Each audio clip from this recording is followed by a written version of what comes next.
রাধে রাধে। তো আজ তো শুভ জন্মাষ্টমীর তিথি ছিল, তো তোমরা দেখো আমি খুব ছোট করে এসব আয়োজন করেছিলাম।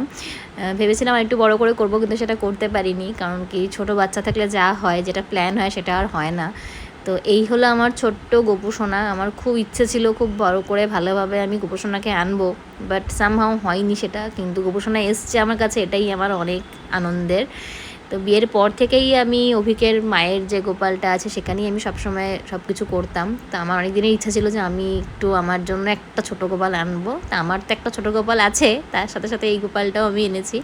দেখো সাজিয়েছিলাম এভাবে। আর যা মিষ্টি প্রসাদগুলো কিছুটা অভিক আর কিছুটা অভিকের বাবা নিয়ে এসেছিলো।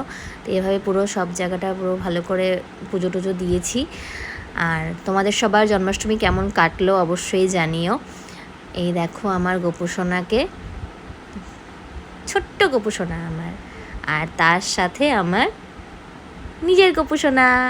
এই যে শুভ জন্মাষ্টমী, সবাই খুব ভালো থেকো। রাধে রাধে।